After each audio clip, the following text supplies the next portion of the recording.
fortune and immense privilege that Dr. M.A. Alvar is a professor of Prachina and Navya Nyaya at the Karnataka Sanskrit University, Mysore. He is a native of Tirunarayanapuram or Shriman Narayanapuram, Melkotte. He descends from a family noted for his dedication to scholarship in Sanskrit and philosophy. He is the son of the veteran scholar Sri M.A. Lakshmi Tatachar. He studied Nyaya, Vedanta and Darshanas from a young age with the acclaimed scholar Sri Kotimangalam S. Varadacharya. He has published several books including Sri Rāmānuja, Life and Philosophy, Essentials of Vishishtadvaita, Perception, Perspectives of Artificial Intelligence and Indian Philosophy, etc. He is also actively involved in development of multimedia packages for various aspects of Indian culture and heritage like Sandhya Vandanam, Panchasuktam, ancient scripts, etc. Without much delay, I want to request to come onto the stage and enlighten us Dr. M.A. Alvar. Once again. Vishnum bhasvat kireetangadavalaya gada kalpaharojjvalangam Shroni bhusha suvaksho manimakuta mahakundalair manditangam Hastodhyacchankha chakrambujagadamabalam pītakausheya Vidyotadbhasamudyadinakara sadrisham padmasamstham namami Kashaya shobhikamaniya shikha nivesham Dandatrayojjvalakaram vimalopavitam Udyaddinesha nibhamullasadurdhvapundram Rupam tavastu yatiraja drishormamagre. I am extremely thankful to the organizers, the Jawaharlal Nehru University, the Institute of Science and Spirituality and the Central Sanskrit University for inviting me and giving me an opportunity to speak a few words about a subject which has fascinated me. It's not only fascinated me, it is a subject in which I have been immersed for the last several or few decades. And I hope I learn more and more as time progresses.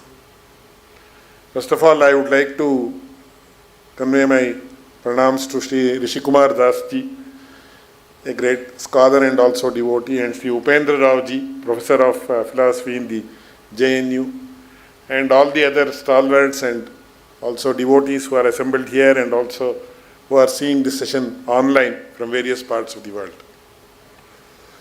So the focus of my talk is the unique contribution of Rāmānujacharya to the philosophy of Vaishnava Vedanta, as the theme has been very beautifully coined in this context. And as we all know, when we see from a chronological order, it is Sri Rāmānujacharya who was the first person, first philosopher among the Bhashyakaras to specifically mention that bhakti is the path to moksha. So what is the difference between what Shankaracharya said and Rāmānujacharya said? Can we understand it in a nutshell? Because there are several hundreds of works that propound this particular topic. But is it possible for us to understand it in a nutshell? The answer is yes. And there is a very beautiful anecdote which I would like to mention here so that people can really understand the nuance between the Jnana Marga and Bhakti Marga, and what Shankaracharya told and the other Vaishnavacharya told, Acharyas told.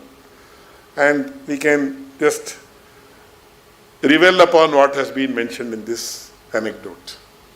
So once there was a spiritual aspirant, a sadhaka, who wanted to engage in the path to moksha and ultimately attain liberation, which is ultimate goal of human life. So he went to an Advaita Acharya and said, "Oh Acharya, kindly let me know how I should engage in worship." Then the Acharya said, "You need not do anything. All you have to do is just keep on meditating upon two letters, Soham.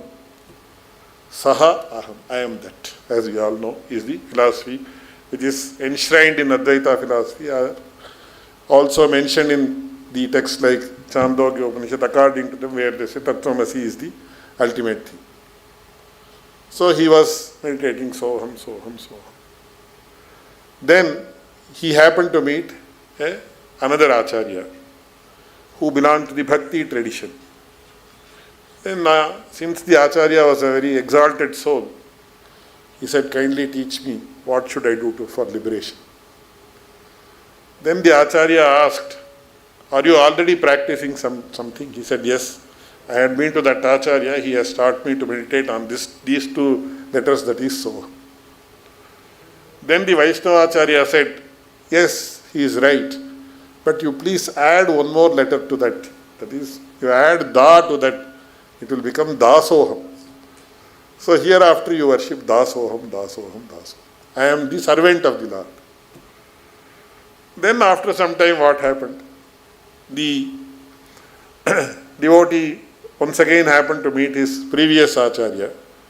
Then the previous Acharya asked him, what are you doing? How are you?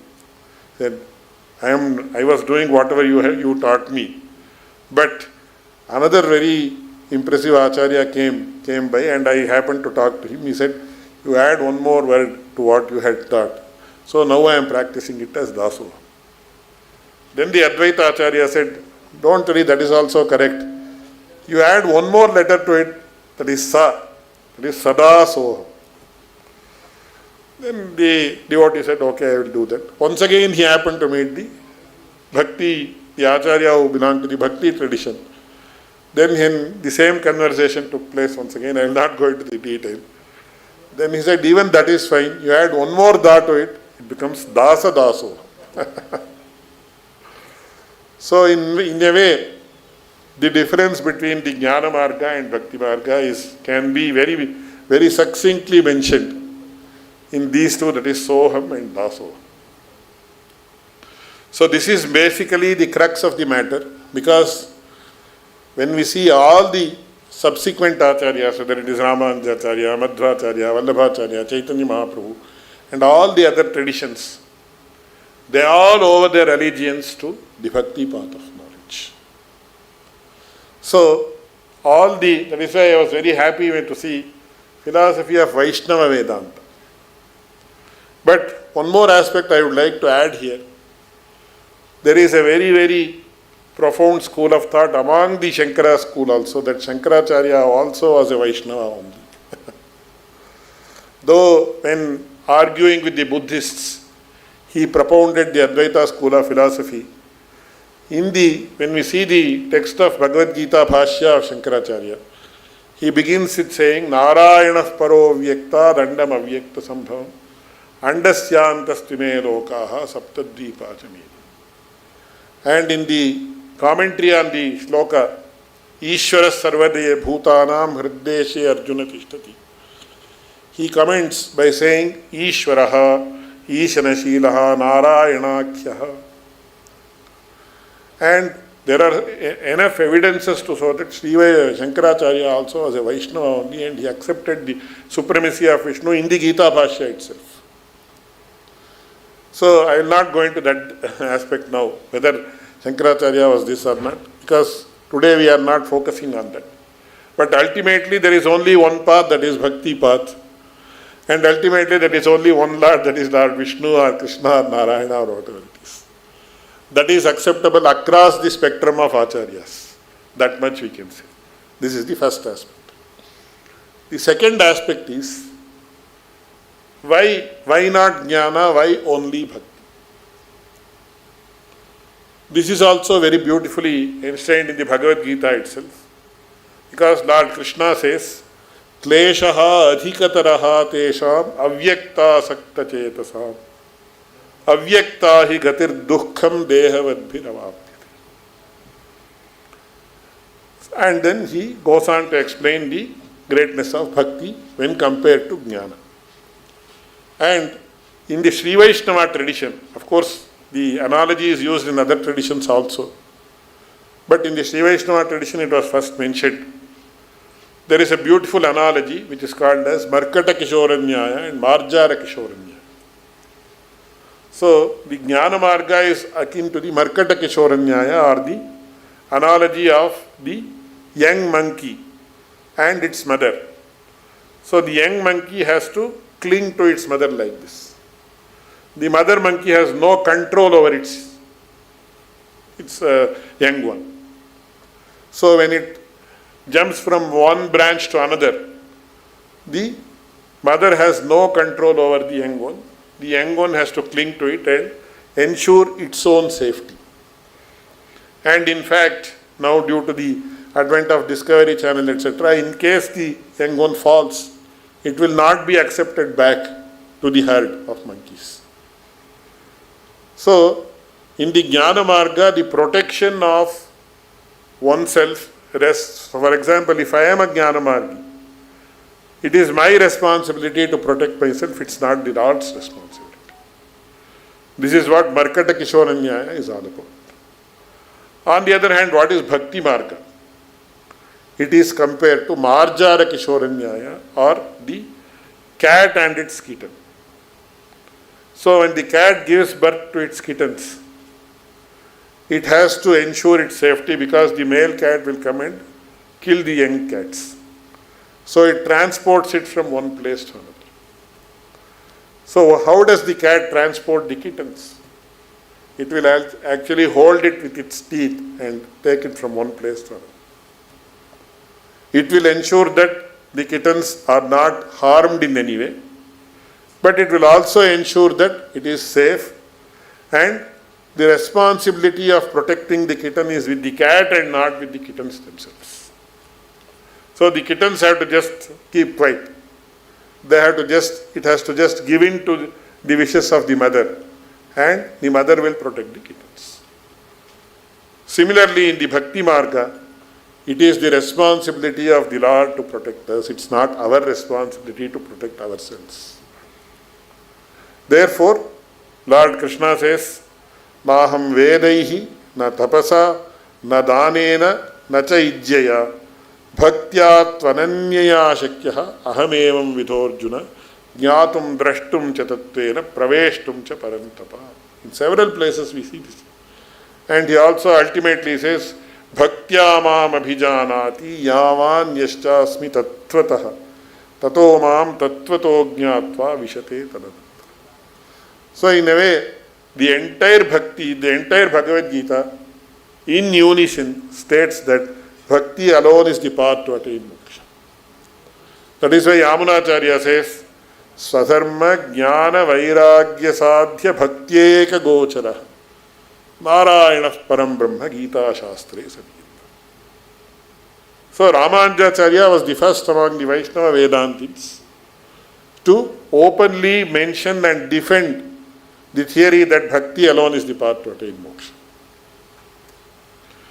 Further, what is the contribution of Rāmānuja? I will speak a few words and conclude my presentation. So as we study the Bhagavad Gita in a chronological manner, finally what does Lord Krishna say? He talks about Jnana Yoga, he talks about Karma Yoga, he talks about Bhakti Yoga, he talks about several other things like Sattvika, Rajasa, Tamasa aspects. Finally, what is his verdict? Or what is the final say of Krishna in the Bhagavad Gita? This is mentioned towards the end of the Bhagavad Gita, where he says, Sarvadharman parityajya mamekam sharanam vraja aham tva sarvapapebhyo mokshayishyami ma shuchaha. Finally, when it boils down, for example, when we take our own lives, how much time we are engaged in meditating upon the Lord. Even when we start to do japa or when we start to do chanting, etc., it is very, very difficult to concentrate even for one moment continuously on the Lord. So performing bhakti, though it is, when compared to jnana, karma, etc., bhakti is easy. When we view bhakti independently, it's also very difficult. So ultimately, what did Lord Krishna say? He said, Sarvadharman parityajya mamekam sharanam vraja. So Rāmānuja said, Bhakti, beyond bhakti also there is one aspect that is known as prapatti or sharanagati. But one need not think that it is different from bhakti because there are two theories depending upon the state of the devotee. That is, bhakti becomes the anga and prapatti becomes the angi. Or prapatti becomes the anga and bhakti becomes angi. So, it is part of bhakti only, but it is glorified as independent because when we see that the individual is unable to perform this, pursue the path of bhakti, he has to no other go other than surrender to the God totally. So this is what is known as prapatti, that is, Tvameva upaya bhuto me bhava iti prarthanamatihi sharanagati. What is the crux of sharanagati? What is the crux of prapatti? It has been very beautifully mentioned by Rāmānuja Acharya when he says, Tvameva upaya bhuto me bhava iti prarthanamati. Even I am unable to pursue the path of bhakti because it is so difficult. I am unable to concentrate. I am having so many things to do in this life. I want to earn money, I want to earn name, I want to earn fame. So we are drawn in so many directions. The family members draw us in different directions. The boss draws us in a different direction. Or we are given to so many other weaknesses, etc. When this is the situation, there is only one aspect which says, Sarvadharman parityajya mamekam sharanam vrata. So ultimately, we give that responsibility of engaging in bhakti also to the Lord Himself. So you alone are my upaya. Tvameva upaya bhuto me bhava iti prarthanamatihi sharanagati. This is the first aspect. Two more aspects are mentioned in the Vaishnava tradition which may not have come to the notice of other Vaishnava traditions. I want to mention that and conclude my talk. This shloka, that is Sarvadharman Parityajya, is named as Charama Shloka in the Sri Vaishnava tradition. Charama Shloka means, in this context, the final verdict that is given as far as a particular treatise is concerned. So when we take the entire Mahabharata, two things stand out, because Mahabharata is like an ocean. It has 125,000 shlokas. So ultimately it says Bharate Bhagavad Gita. So two most important aspects of Mahabharata is Mahabharata, that is Bhagavad Gita, and Vishnu Sahasranama. And the ultimate sermon or verdict of Bhagavad Gita is summarized in this shloka, Sarvadharman Parityajya Mamekam Sharanam Vraja Ahantva Sarvapapebhyo Mokshayishyami. Similarly, one more most important treatise, that is like Mahabharata is one eye and another eye is Ramayana. And what does Ramayana say in this regard?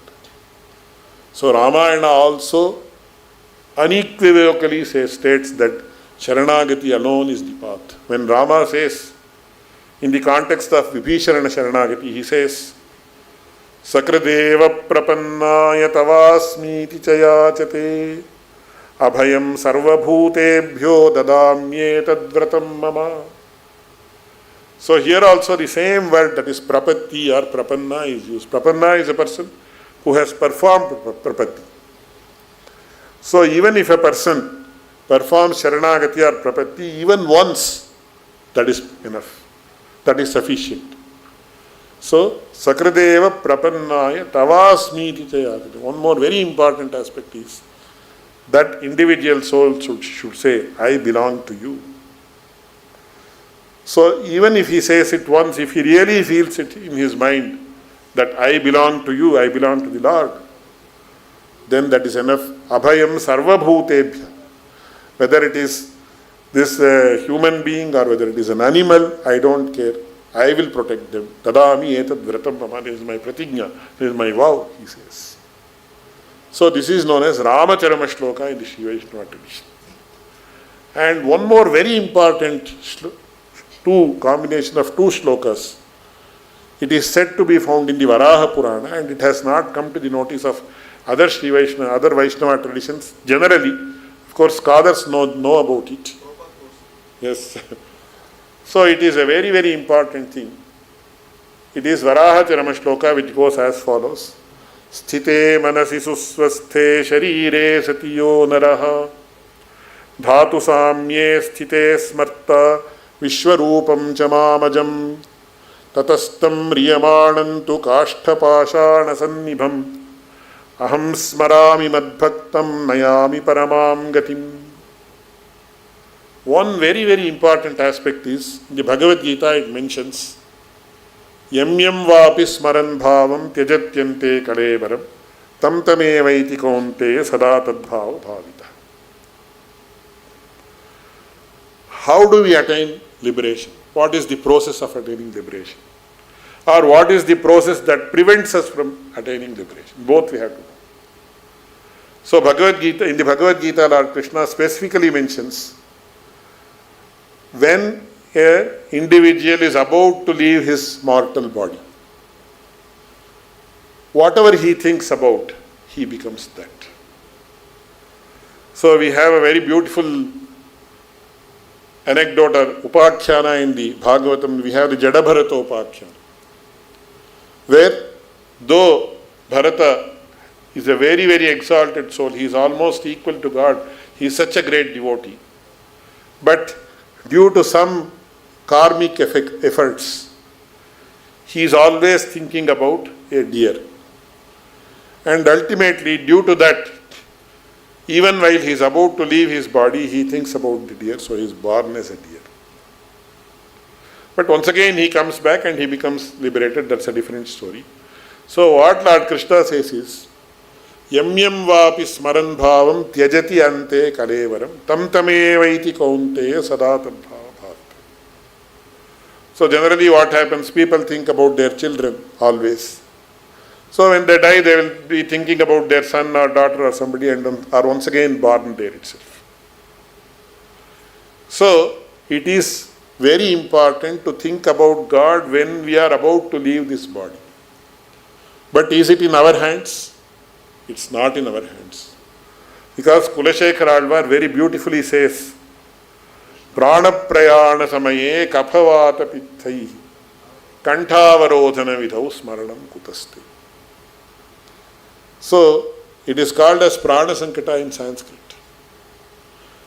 Even when we are having some cold or some very severe fever, etc., our mind is not under our control. Even otherwise, it's not under our control. But specifically, it's not under our control when we are having some disease.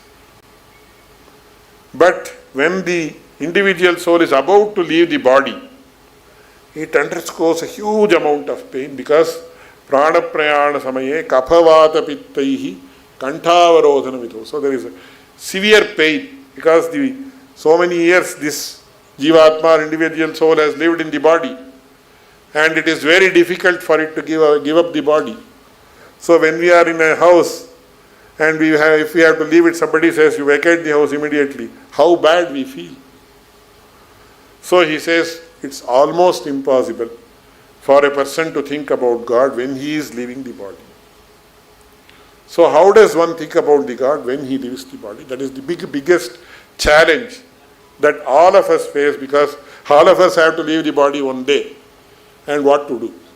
And the answer is given by Lord Varaha during his Varaha avatar, which is as follows. So, sthite manasi susvasthe, sharire sati yonara. So, of course, it is very difficult to ensure that we will think about God when we are about to leave this body. So, don't worry about it. But now, are you all right? Is your mind in a state of equilibrium? So, sthite manasi susvasthe sharire. So now are you all right now? The God asks. Yes. Then dhatu samye sthite. So dhatu means the tissues of the body. Or are you not having any major disease? No.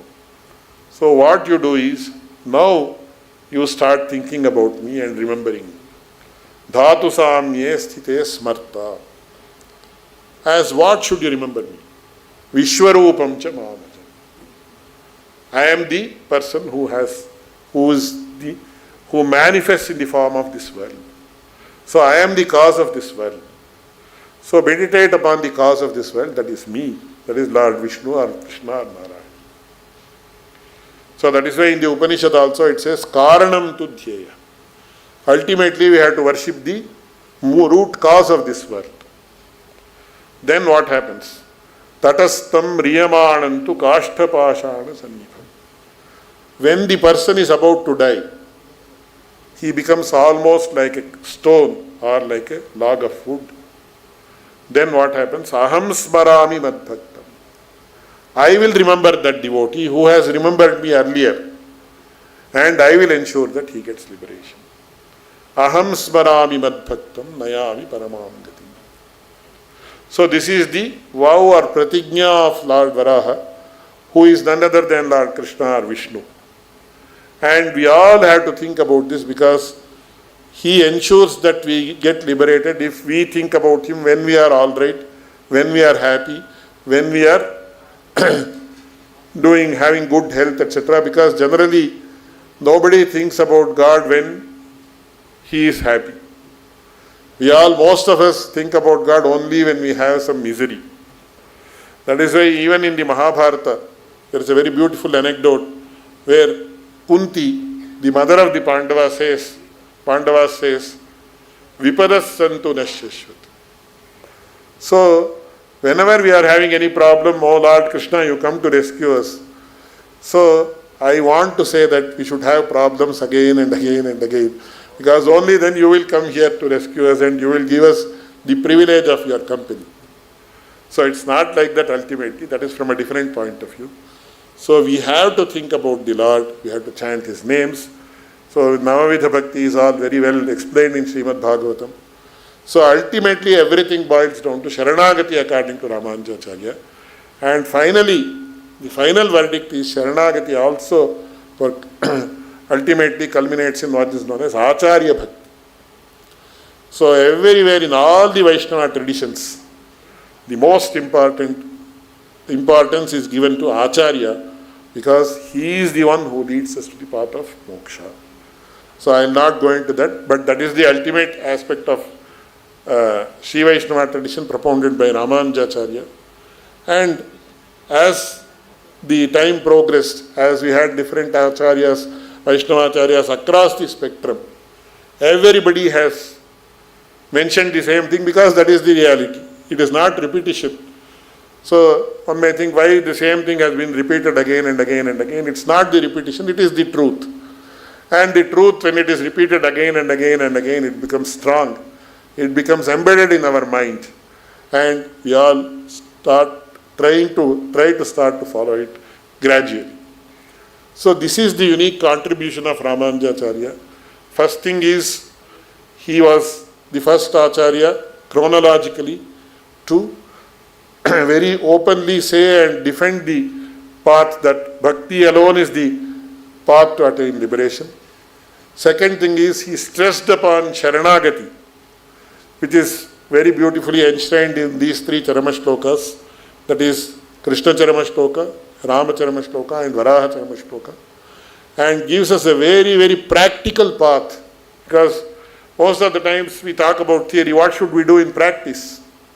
Of course, Nama Sankirtanam, etc. are given, which are very important. Along with that, the mindset of Sharanagati is also very important. So, Rāmānuja propounded these aspects for the first time, and since they were very logical and also very much appealing to the heart, all the other Acharyas carried forward the same tradition. So that way, every Acharya has propounded, with minor changes in the terminology, the same tradition of bhakti. And I think it has been a very beautiful concept of philosophy of Vaishnava Vedanta, which has been propounded here. And I am extremely thankful to the authorities for inviting me and giving me an opportunity to speak in this very prestigious conference. Though there are relatively less number of people in the audience, it is not how many listen. So even if the deliberations can positively impact 2 or 3 people or 4 people or 5 people, the conference should be taken as it is successful. So I thank Shri Praveen Kumar ji and all the other office bearers of ISKCON, and also Professor Upendra Rao ji from JNU, and also Shri Rishikumar Das ji for this opportunity. Namah Paramarishibhyo, Namah Paramarishibhyaha.